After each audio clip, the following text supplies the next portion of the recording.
Good morning students. आज हम MA 310 में जो टॉपिक करने जा रहे हैं वो है models of quality assurance ISO 9000 series.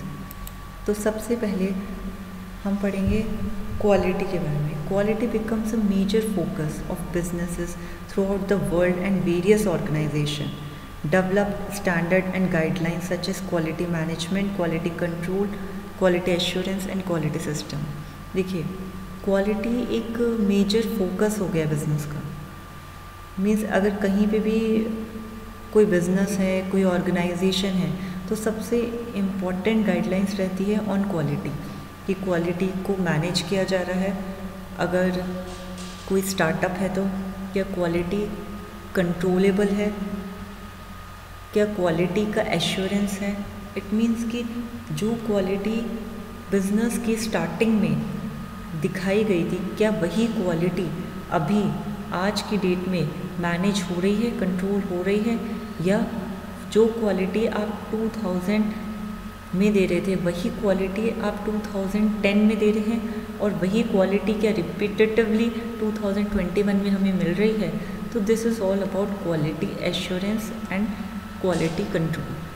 तो क्वालिटी कंट्रोल करने के लिए, उसे मैनेज करने के लिए एक सिस्टम बनाया जाता है जिसे हम क्वालिटी सिस्टम भी बोलते हैं। ठीक है। Meeting standards is a requirement for international competitiveness. कुछ स्टैंडर्ड्स बनाए गए हैं जहाँ से हमारी क्वालिटी चेक होता है। इट मीन्स कि हमारी जो क्वालिटी है क्या वो उन स्टैंडर्ड से मीट कर रही है। अगर मीट कर रही है तो हमारी क्वालिटी चेक अप्रूव होती है। Apply to all type of businesses. देखिए, हर जगह क्वालिटी मैटर करती है, वेदर वो फूड का बिजनेस हो, आप बैंकिंग लें, ट्रांसपोर्टेशन लें, केमिकल्स लें, इलेक्ट्रॉनिक्स लें। ठीक है। In the year 1987 composed of representative from national standard bodies of 91 nations adopted a series of written quality standards to standardize quality requirement of European country within the common market and those who wishing to do business with those country. These standards were revised in 1994 and again in the year 2000। देखिए, कुछ 91 Nations की जो bodies थी, national standard bodies, उन्होंने कुछ standards बनाए थे quality के, और ये बने थे 1987 के अंदर। उसके बाद इन क्वालिटी रिक्वायरमेंट्स को स्टैंडर्डाइज करा गया according to the requirements of the European countries. ठीक है। आई मीन जो भी मार्केट में आना चाहता है, जो भी बिज़नेस करना चाहता है, उन कंट्रीज़ के साथ उन्हीं की क्वालिटी स्टैंडर्ड्स फॉलो करने पड़ेंगे। फिर इन स्टैंडर्ड्स को रिवाइज़ किया गया 94 में और उसके बाद 2000 में। These standards have been adopted in United States by ANSI with endorsement and cooperation of ASQ. Currently, we have members from 162 countries and 3368 technical bodies to take care of standard development। ISO होता क्या है? देखिए, standards are documented agreements containing technical specification or other precise criteria to be used presently as to ensure that rules, guidelines, material, product, processes and services are fit for their purpose। देखिए, कुछ standards को document किया गया, मतलब documentation किया गया, जिसके अंदर कोई भी पर्टिकुलर आइटम है उसके टेक्निकल स्पेसिफिकेशंस बनाए गए, उनकी लिमिट्स बनाई गई, उनके क्राइटेरिया बनाए गए, उन आइटम्स के रूल्स और गाइडलाइंस बनाए गए। और ये क्यों बनाए गए? दिस इज़ ऑल कि वो अपनी क्वालिटी को फुलफ़िल कर सकें। ठीक है। जैसे सपोज़ कीजिए, एग्जांपल दिया है यहाँ पे, स्मार्ट कार्ड की थिकनेस होनी चाहिए 0.76 mm। ठीक है। तो this is the criteria, this is the quality. ठीक है। इसी तरीके से पेपर साइज़, जो सिंबल्स होते हैं ऑटोमोबाइल कंट्रोल्स के लिए, ISO international codes for country names, currencies, तो ये सब एग्जांपल है कुछ स्टैंडर्ड्स जिन्हें हम डॉक्यूमेंट करते हैं। ISO कौन बनाता है? General assembly, policy development committees, council जो कि इन सबके साथ काम करते हैं, technical management board, technical advisory group, technical committees. ISO को हम बोलते हैं इंटरनेशनल ऑर्गेनाइजेशन फॉर स्टैंडर्डाइजेशन। ये एक नॉन गवर्नमेंटल ऑर्गेनाइजेशन है जो 1946 में जिनेवा स्विट्ज़रलैंड में इस्टेब्लिश की गई थी। आपको ISO का एक इंट्रोडक्शन पता होना चाहिए।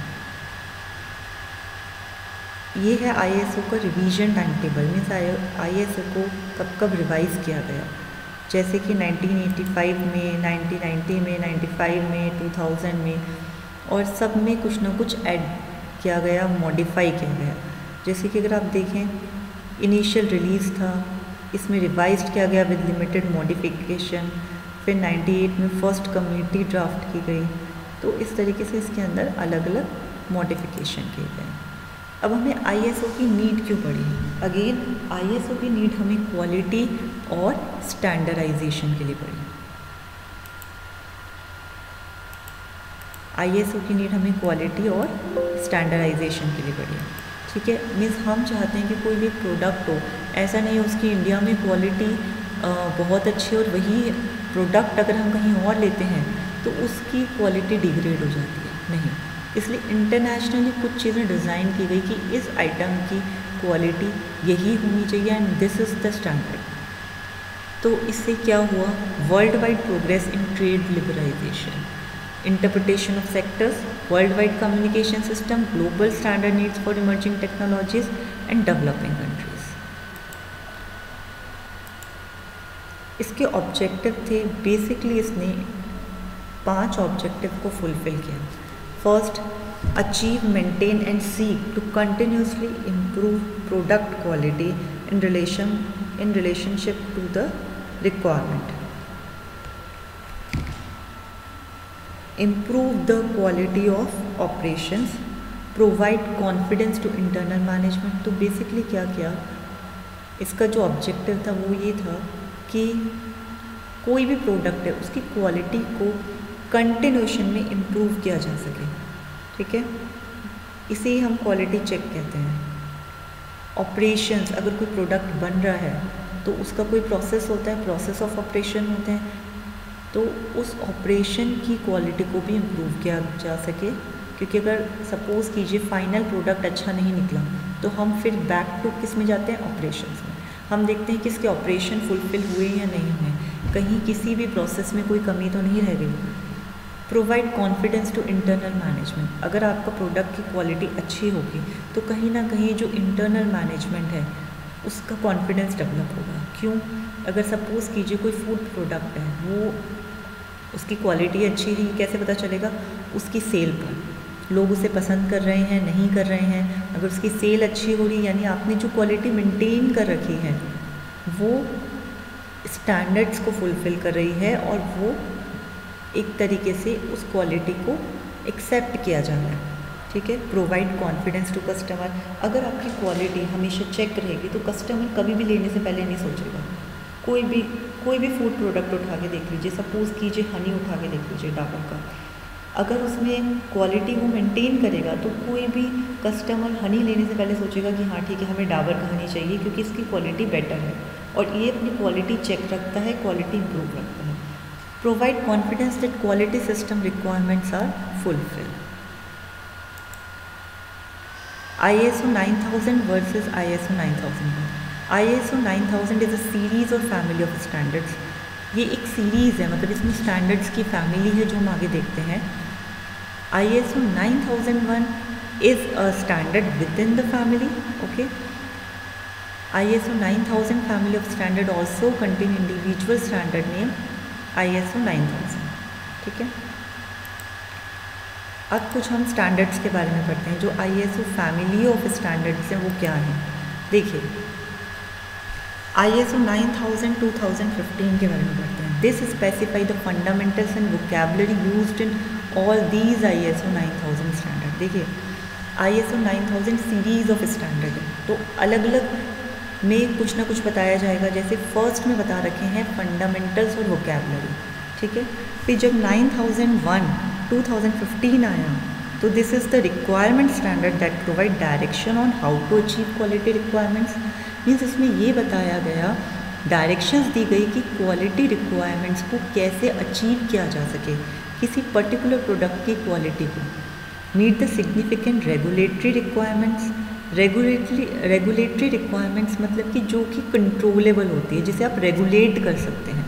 Improve satisfaction for all stakeholders, customers, shareholders. Have a method of identifying and implementing the improvement. तो इसके अंदर किस तरीके से हम आइडेंटिफाई कर सकते हैं और इम्प्लीमेंट कर सकते हैं वो भी बताया गया। 9004/2009 ने प्रोवाइड की guidelines for maintaining the success of quality management system through evaluation and performance improvement. तो इस पर्टिकुलर सीरीज़ ने हमें गाइडलाइंस दी कि हम कैसे क्वालिटी मैनेजमेंट सिस्टम को मेंटेन कर सकते हैं और उसे सक्सेसफुल कर सकते हैं। ठीक है, इवैल्यूएशन के थ्रू, यानी चीज़ों को इवैल्यूएट करके। इसमें हम बहुत सारी चीज़ें इवैल्यूएट कर सकते हैं कि हमारी सेल्स कितनी हो रही है, मार्केटिंग कितनी हो रही है, और performance improvement. ISO 19011/2011 this sets out guidance for any organisation on auditing management system. Means इसने हमें किसी भी ऑर्गेनाइजेशन की गाइडेंस दी, किसी भी ऑर्गेनाइजेशन के अंदर जो ऑडिट मैनेजमेंट सिस्टम होता है उसके रिलेटेड गाइडलाइंस दी। अब ऑडिटिंग दो तरह की होती है, एक होती है इंटरनल ऑडिट और एक होती है external audit. Internal audit use की जाती है to confirm and improve the effectiveness of a quality management system. Means आपने जो भी मैनेजमेंट सिस्टम लगा रखा है, क्या उसकी क्वालिटी इम्प्रूव हो रही है, ये ऑडिट इसलिए यूज़ होती है। एक्सटर्नल ऑडिट यूज़ होती है for the audit of suppliers but can also be done by any interested third parties. तो इंटरनल और एक्सटर्नल ऑडिट दोनों में ये डिफरेंस हुआ। इंटरनल ऑडिट आप यूज़ करते हैं कि क्वालिटी मैनेजमेंट सिस्टम इफ़ेक्टिव है भी या नहीं, मीन्स उसको अगर इफ़ेक्टिव नहीं है तो कैसे इम्प्रूव किया जाए, और उसको कंफर्म करते हैं। एक्सटर्नल ऑडिट में सप्लायर्स की ऑडिट होती है और हम किसी थर्ड पार्टी से भी ये ऑडिटिंग करा सकते हैं मैनेजमेंट सिस्टम की। ISO 9001 is the only auditable standard for which third party certification and auditing organisation provide independent confirmation that the requirement of that standard are met. देखिए, ISO 9001 सिर्फ एक ऑडिटेबल स्टैंडर्ड है जो कि थर्ड पार्टी सर्टिफिकेशन के लिए होता है।